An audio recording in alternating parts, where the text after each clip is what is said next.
Hello everyone, welcome to my channel. Previous video में हमने section 11 को एनालाइज किया। Now in this video we will discuss about plea of alibi. तो पहले समझते हैं व्हाट इज़ एलिबाई।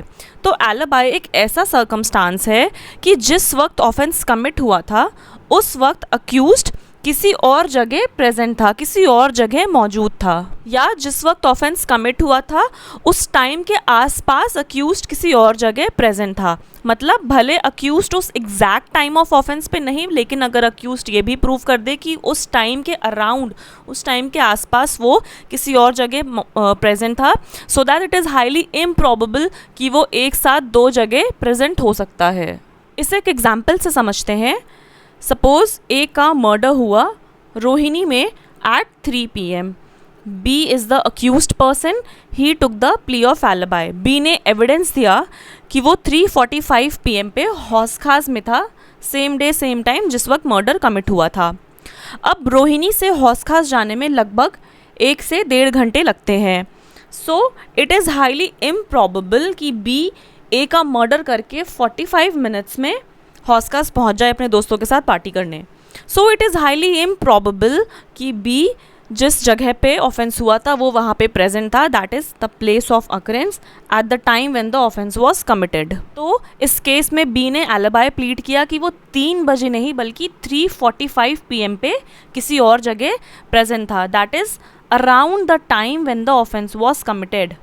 तो प्ली ऑफ एलिबाई में अक्यूज्ड ये प्रूव करेगा कि जिस टाइम ऑफेंस कमिट हुआ था, यानी जब क्राइम हुआ था, उसी सेम टाइम पे अक्यूज्ड किसी और जगह प्रेजेंट था। अब अक्यूज्ड एक साथ दो जगह तो प्रेजेंट नहीं हो सकता, सो it is a matter of inconsistency. या फिर अक्यूज्ड ये प्रूव करेगा कि जिस टाइम पे ऑफेंस कमिट हुआ था उस टाइम के आसपास वो किसी और जगह प्रेजेंट था, यानी around the time when the offence was committed he was present elsewhere. यानी जिस समय ऑफेंस कमिट हुआ था, जिस टाइम पे ऑफेंस कमिट हुआ था और जिस टाइम पे अक्यूज किसी और जगह प्रेजेंट था, there is a time gap between the two. So it is a matter of high degree of improbability, जो हमने एग्जाम्पल में देखा था।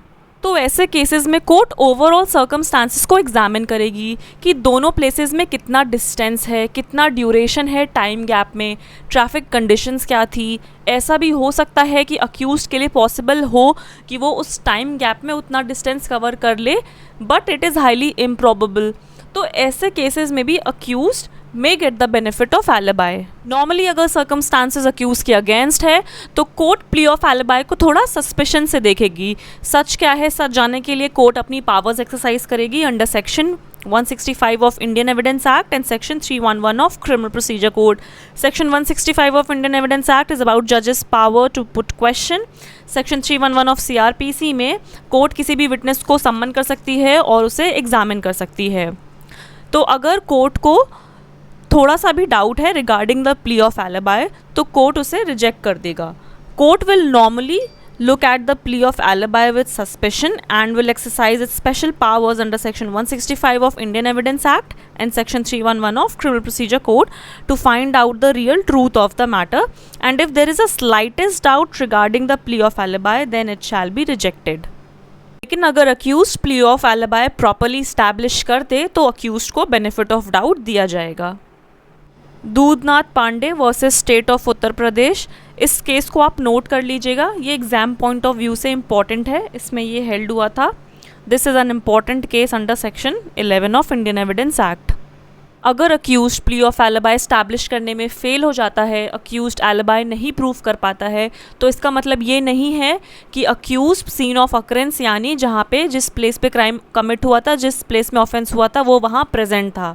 यहाँ पे प्रोसिक्यूशन को एविडेंस दे के प्रूफ करना होगा।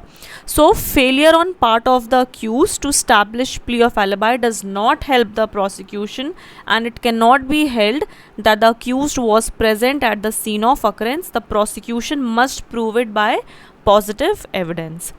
So we are done with plea of alibi. In the next video we'll start with a new topic. Thank you.